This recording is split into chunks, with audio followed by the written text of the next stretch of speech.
Ne tɔgɔ ye Fatumata Mɛnta ye ka bɔ Undu. An ka dugu atakelen ne cɛ de kɛra maa fɔlɔ min fagara banbagaciw fɛ. O y'a sɔrɔ u nana tasuma don dugu kɔnɔ. Ne ni n cɛ ni n ka denmisɛnninw an bɛ so kɔnɔ. An bɛ da kalaga min kan ne y'o kɔrɔta ka cɛ don o kɔnɔ ani den fitinin.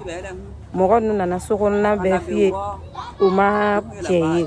O ne ni n ka denmisɛnnin tɔ u taatɔ la n ka den fitinin de kasira dilan jukɔrɔ. U nana dilan kɔrɔta o y'a sɔrɔ n den ni n ka sotigi bɛ yen. U ye den sama ka bɔ fa in kɔrɔ ka sɔrɔ ka kisɛ don fa in kunna k'a ci ne yɛrɛ ɲɛna. O kɛlen an fana ma se ka sigiyɔrɔ sɔrɔ dugu in na yen. An ka sɔrɔ ka na Sevare yan nɔ. An nanen fana ɲina y'a san 4 ani dɔɔni de filɛ nin ye tan. Kalo tɛmɛnen seli dugusajɛ Ala nana ne a ka latigɛ ye ka na ni explosion min kɛra yan nɔ. O fana kɛra sababu ye n joginna kosɛbɛ bari n sen karila nin ye kalo 2 dɔɔni sɔnna a bɛna kalo 2 dafa. N sigilen don n ye dɛmɛ sɔrɔ mais hali bi n b'a ɲini dɛmɛbagaw fɛ u ka se ka dɛmɛ don an ye an bɛ se ka lafiya cogo min na. Sinon an tɔɔrɔlen don an lajabalen de don. An bolila kɛlɛ de ɲɛ ka na Sevare ko yan de ka fisa n'o ko kelen y'an sɔrɔ yan nɔ. Yala an b'a kɛ cogo di? Taa yɔrɔ t'anw na an t'a dɔn an bɛna kɛ cogo min na. Mais an b'a ɲini jamana ɲɛmaaw fɛ u ka se ka dɛmɛ don an ye basigi ka na. Tɔgɔ ye Yakuba Mɛnta. An bɔra Undu de. Kɛlɛ sababu la an nana. An ka den 10 de bɛ an bolo ani an ka muso. An kɔni Ala barika la o y'a dɛmɛ caman de kɛ. O y'a malo di an ma. O y'a so jɔ ka di an ma. O y'a so jɔ ka di an ma. O y'a malo di na. Sisan kɔni an bɛ dugu kɔnɔ. An bɛ taa baara ɲini.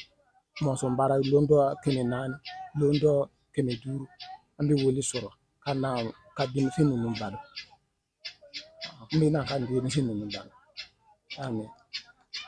Denmisɛn ninnu fana dɔ bɛ kalan la. A bɛ Ala barika la dɔ bɛ kalan la. An kɔni sisan an bɛ min fɛ an bɛ segin ka an ka taa an ka wula la. N bɛ wele fɛ. Ne tɔgɔ Madina Mɛnta. N ye déplacé Sarema n'o bɛ Sokura commune fɛ. An bɔra Undu fana bɛ commune de Timiniri fɛ. Timiniri fana bɛ Bayangara région de kɔnɔna na. An bɛ yan depuis mars 2019 fo ka n'a bila sisan. Kɛlɛ de y'an bɔ an ka dugu la ka n'anw lase yan nɔ. Banbagaciw de donna anw kan dugu tilama fɛ k'an gɛn anw nana yan nɔ. Tiɲɛ yɛrɛ la depuis anw nana an bɛ Ala fo k'a barikada. Dɛmɛbagajɛkulu y'u se kɛ caman. Mɔgɔ caman bɛ na anw photo ta k'anw ɲininka anw dalakana yala mun de ka d'anw ye. An b'an fɛlako f'u ɲɛna. An bɛ bɔ a ko caman kalama u b'a fɔ ko dɛmɛ bɛ bɔ Bamakɔ ka na s'anw fɛ yen. A dɔw bɛ se yan a dɔw tɛ se yan. Ne kɔni bɛ min ɲini jamana ɲɛmaaw fɛ u ka se ka nin ko in sɛgɛsɛgɛ ka se a dan na. Mais n'a sera ma a bɛ diya n ye. Mais ka na anw photo ta k'an dalakanw ɲininkali kɛ k'u bɛ na ni dɛmɛ ye ka sɔrɔ a tɛ s'an ma. Vraiment o fana man nɔgɔn.